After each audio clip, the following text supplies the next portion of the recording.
aga ma teeks ettepaneku Marten Saareoks Tartu regiooni energiaagentuurist liituks äkki meiega siia paneeli koos Hardi ja Elisega.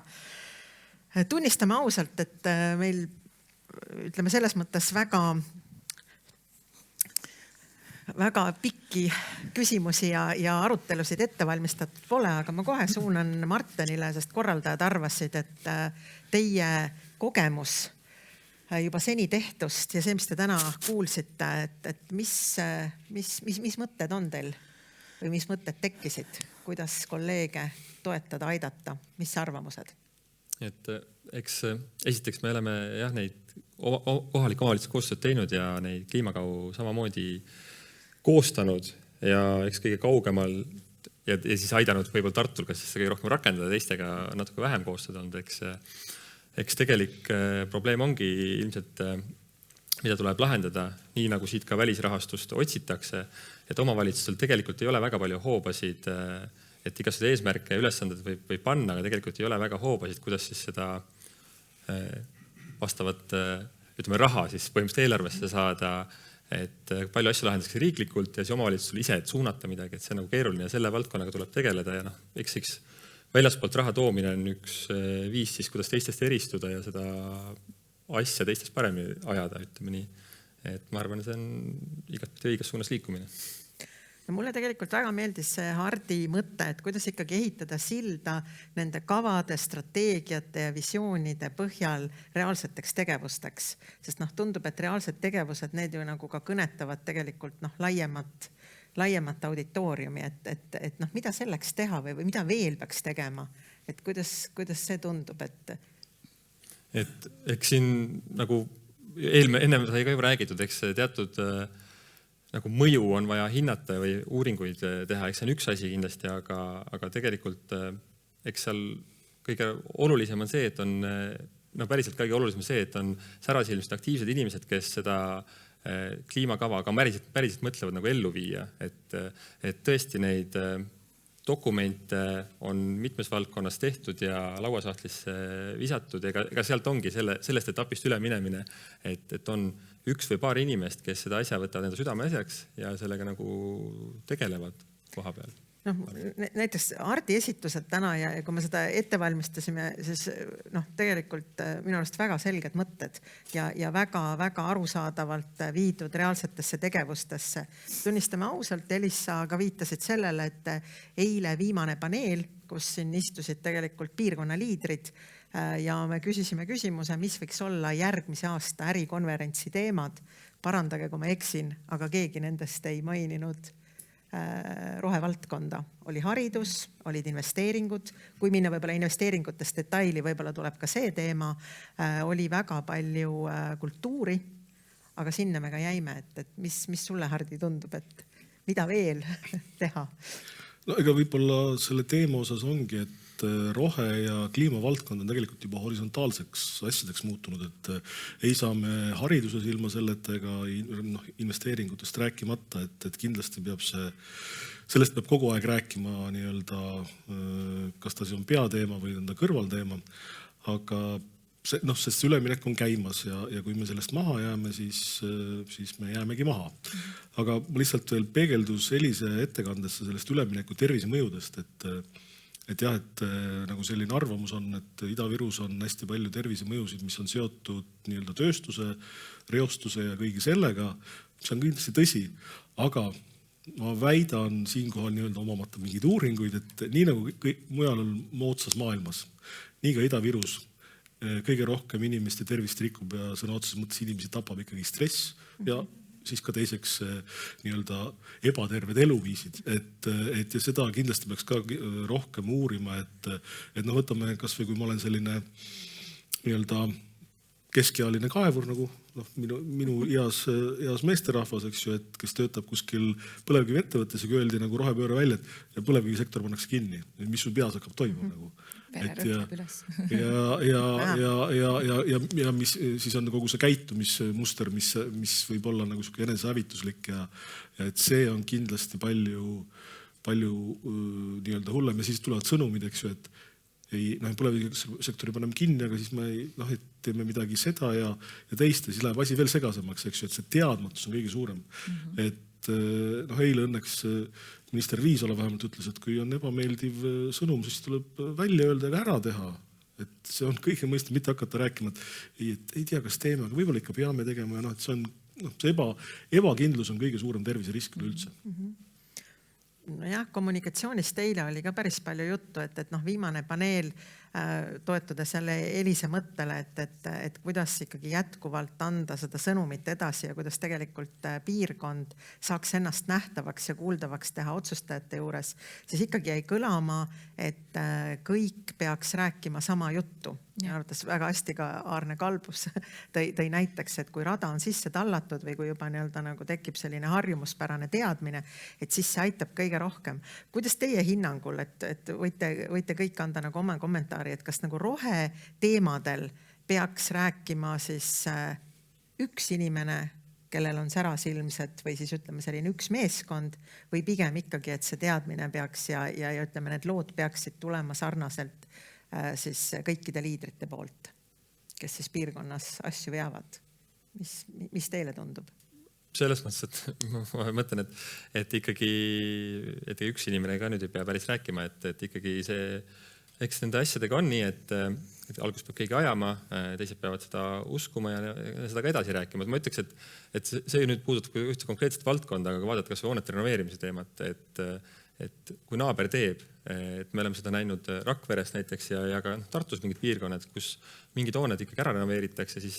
sa ei taha olla viimane, sa tõmbad kaasa. Samamoodi võib-olla selle jutuga, et kui alguses keegi ei usu ja võib-olla rohepööre tundubki selline vaenulik tegevus, nagu siin mitu korda täna mainitud on, siis pigem nagu selle positiivseid külgi ja võimalusi otsida ja kui sa neid võimalusi üles leiab üks inimene, leiab järgmine, keegi naaber saab sellest kasu ka ja siis ta niimoodi laieneb. Eks see teadlikkuse tõstmine selles valdkonnas on oluline, aga muidugi, et kõik ei peagi ühtemoodi arvama, et ega on ka teisi viise arvata. Keegi peab selle teadlikkuse vedur olema, keegi peab kogu aeg ütleme siis jõudma kõikidesse nendesse kanalitesse. Nagu me kommunikatsiooni seisukohast räägime, siis kui on üks väga särasilmne arvamusliider, siis meedia alati hea meelega kutsub teda saadetesse ja rääkima ja niimoodi. Aga selles suhtes, kui me räägime kommunikatsioonist võib-olla poliitikutele, ütleme riigi tasandile või ka piirkonna sees, siis et peamised mõtted oleks samad ja samadel alustel, ma arvan, see on hästi oluline. Ja teine asi,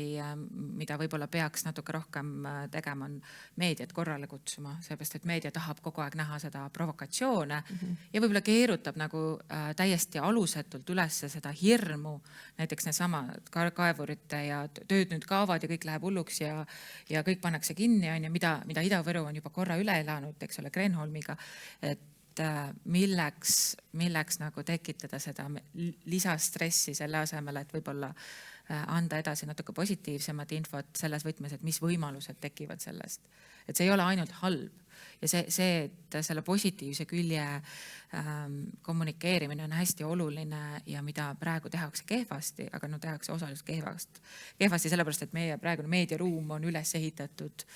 provokatsioonidele, hirmudele, et see nagu paneb inimesi reageerima emotsioonide pealt, aga see viib ka selle meeletu stressini, et ma olen täiesti selles suhtes Hardiga nõus. Jah, et kindlasti me tahame olla selles nii-öelda eesvedurid või eesjooksjad, sellepärast, et ega me, kui tahame kuhugi jõuda, siis me peame jooksma ja kui öelda, et rohepööre on nüüd nagu roherevolutsiooniga paralleele tõmmata, eks, et siis oleks väga hea oleks, kui me suudaksime seda teha nii nagu Prantsuse revolutsioonil, eks, et kui Robespierre jõi veini ja vaatas, et inimesed jooksevad aknalt mööda, eks, siis ta teadis, et ma pean nüüd veiniklaasi ära panema nende inimeste ees jooksma, et sellepärast, et on minu inimesed ja mina pean neid juhtima. Et tänane võib-olla meie seis on see, et jah, et meil on enda jaoks palju mõelda, et okei, et me peaksime jooksma hakkama, aga ega me nagu üks inimene, kaks inimest ei jookse, et kui sa ikkagi mingi aeg jooksed, vaata selle taga, et keegi järgi jooksis, tuleb nagu tempo maha võtta ja ikkagi püüda nagu rohkem inimesi kaasa tõmmata ja nii-öelda plaanid ilma heade partneriteta ja tegusate inimestega ei maksa mitte midagi. See on koostöö.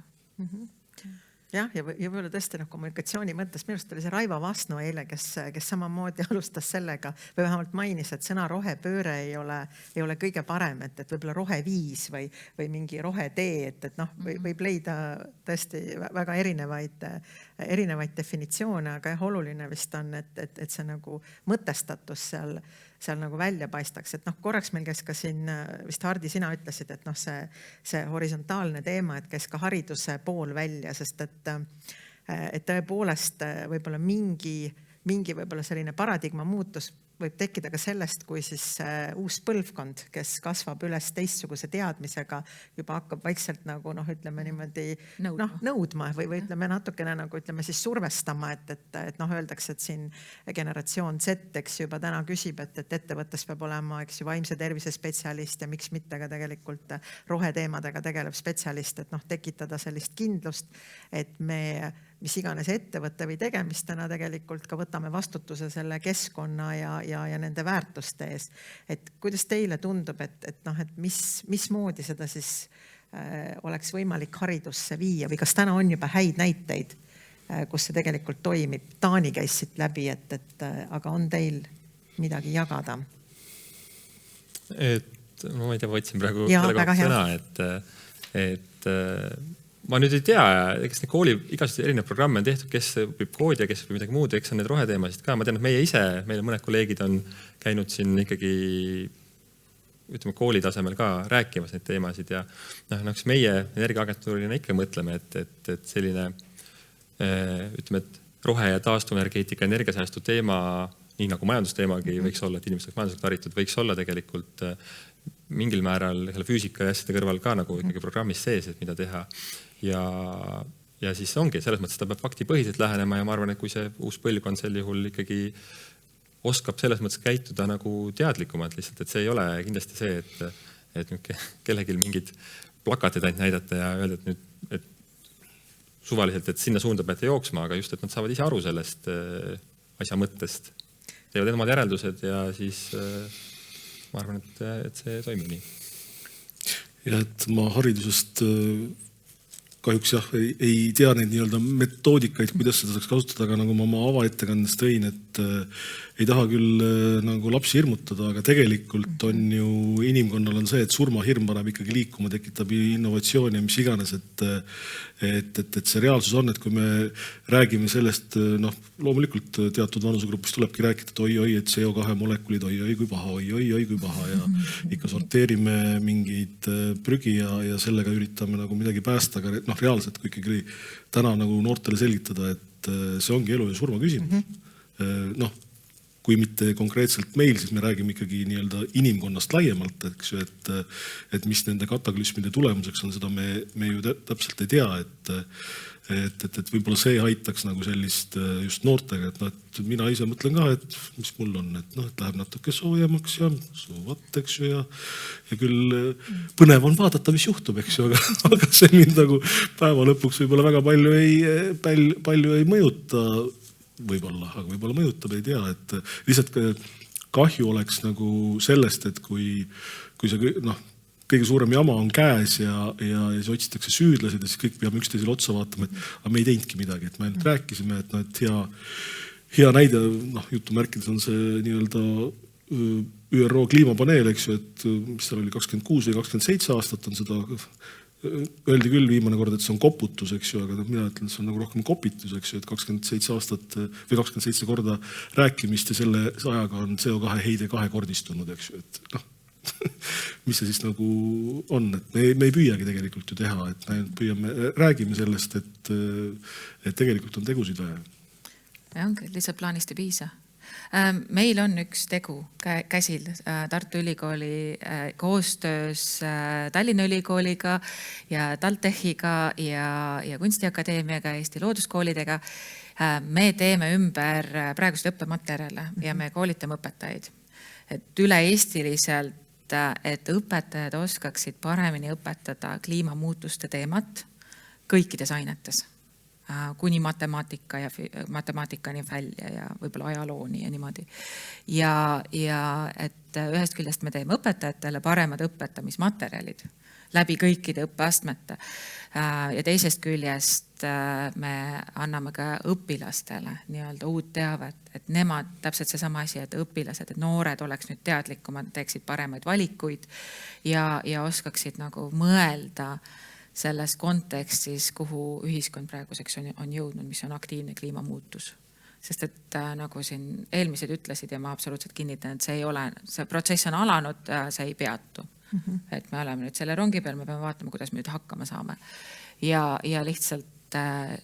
nagu niisama planeerimisest ja rääkimisest sellest ei piisa.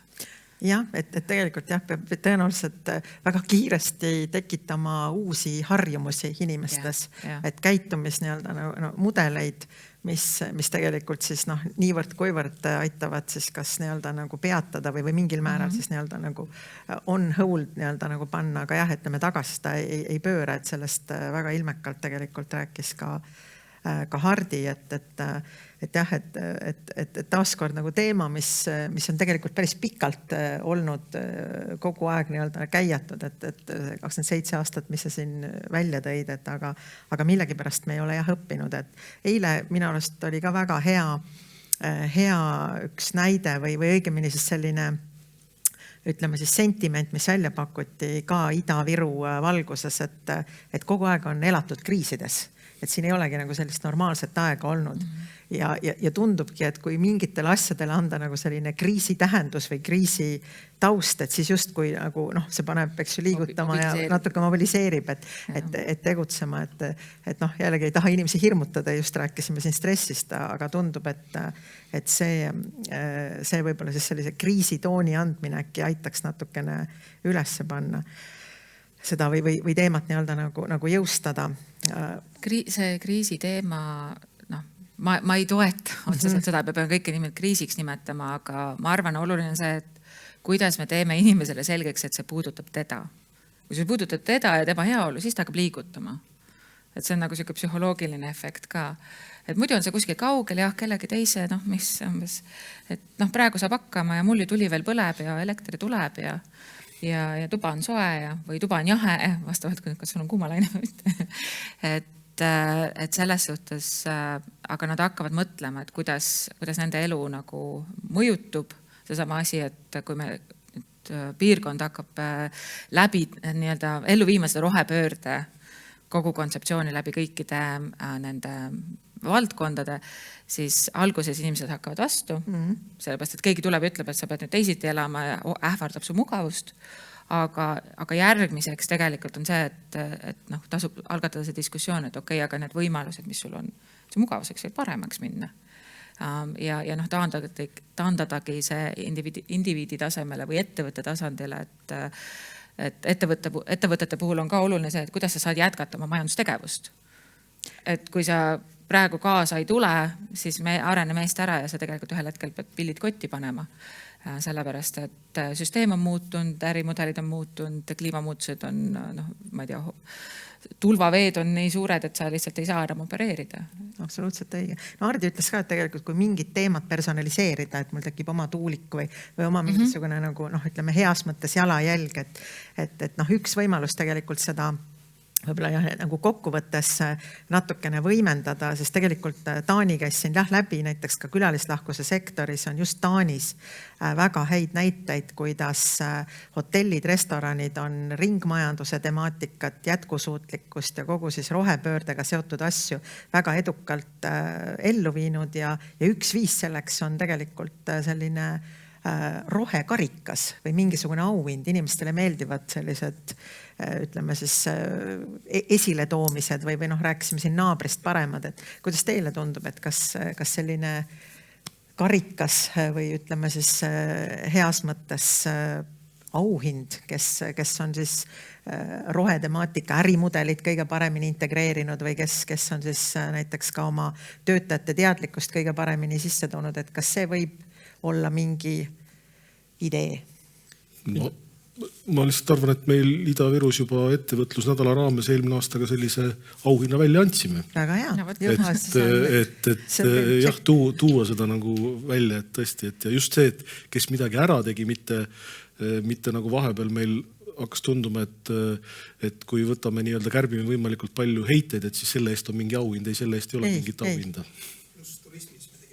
No väga hea, siis järgmine kord tegelikult võiks need ettevõtjad täitsa siia tuua ja las nad räägivad oma lugu, sest et nii nagu ka Marten ütles, et kõige paremini õpib teiste kogemustest, et see copy-paste meid nii-öelda nagu no ongi see, keegi julges ära teha ja ta oli edukas. See mõjub. Sest muidu, ma ei tea, ülikooli poolt, ma võin alati minna rääkida teooriat. Teoreetiliselt see töötab väga hästi, aga kui mul ei ole näidata, et keegi päriselt tegi ära ja päris elus see töötas ka hästi, mitte ainult laboris, siis seda päris asja on nagu palju lihtsam uskuda. Väga kauges. Ja eile ka natukene ühel pool kus jäi võib-olla kõlama, et kogu rohepöördega seonduv ettevõtjatele tähendab topelt või mingit 3-kordset aruandlust, et seda kindlasti ei tahaks, et see jääks nagu kõlama, et ma arvan, et see ärimudelite temaatika on võib-olla üks, ütleme, mis taastkord tegelikult aitab uut väärtust tekitada nii ettevõtte, töötaja kui keskkonna ja kogukonna tasandil. No, ettevõtetele muidugi kindlasti ma arvan see, et ega kliendid mitte igas valdkonnas, aga nõuavad ka järjest rohkem, ütleme sellist rohelisemat toodet, et osad riigid on samamoodi, meil on ka võib-olla kunagi midagi sellist tulemas, et kui sa kas midagi ehitad näiteks, et siis sul on ikkagi juba teada, mis selle ühe või teise detaili nii-öelda energiasisaldus on või CO2 sisaldus on, et see nõudmine just tarbijate poole pealt võib juba ennem tulla, kui võib-olla nad väga rangelt jõuavad lõpuks rakendada või neid kasutama hakata, et selles mõttes, et see on vajalik, ma arvan, mingil hetkel nagunii. Õige. Aga võtaks võib-olla kokku, et äkki igaüks ütleb mõne hea mõtte, et kuidas edasi või mis saab homme? Mis saab homme? Teeme tööd edasi selles suhtes, aga omavaheline suhtlus ja koostöö ja üksteise tugevustele mängimine on see asi, mida ma tahaks järjekordselt meelde tuletada, et ma arvan, see on see, mis aitab edasi viia seda piirkonda ja Eesti riiki tervikuna. Et need probleemid ei ole ainult Ida-Viru probleemid, et tegelikult teised Eesti piirkonnad tahavad ka toetada Ida-Viru nii palju, kui me suudame. Väga hea. Ma väga tahaks loota, et selle Helenaga saate oma renoveerimise protsessi ka ikkagi siin käima, et esiteks tekivad näited ja teiseks see aitab lahendada seda munakala olukorda, et kus on sul vaja projekti alguse sinna raha panna ja siis saada, kui palju sul raha läheb ehituse jaoks ja kõike seda, mis kõik piirab seda otsuse võtmist, seda protsessi toetada. Jah, ikkagi mina veel kord rõhutan, et rohepööre on ikkagi majanduskasvu strateegia, et eelkõige ja mulle väga meeldib meie suurettevõtjad ka, et kui Ahti Asmand on kogu aeg rõhutanud EKG juhina, et nemad ei taha mingit toetusmajandus osaleda, et nad tahaks äri teha. Et avalik sektor peab need võimalused looma ja mul on jällegi väga hea meel Raivo Vasno, et silmeti need otsused magnetitehaseks ja ta eile ma nii-öelda meelitasin ta siit konverentsilt ühele teisele kokkusaamisele, kus ma võõrustasime väliskülalisi Kreekast ja Horvaatiast ja siis kõige suurem nende imestus oligi, et tehakse nii suur investeering nii väikese toetusega. Nad pakkusid nii-öelda minu juuresolekul, et tule tee parem see Kreekasse, saad 70% toetust ja Horvaadid kohe lõid üle, et ei, aga meil saab 75%. Tule aga siis Raivo selgitas neile ära, et ega ainult toetusega asjad ei toimi, et see peab olema päriselt business case, et vastasel korral see asi ongi toetusmajandus toimib ainult siis, kui keegi selle kinni maksab, et loodetavasti meil ikkagi tekib selle rohepöördega ikkagi päris majandust, mis on jätkusuutlik ja suure lisandväärtusega. No selle väga hea on sellel noodil tegelikult täna kokku võtta. Suur aitäh teile ja järgmiste kordadeni. Aitäh!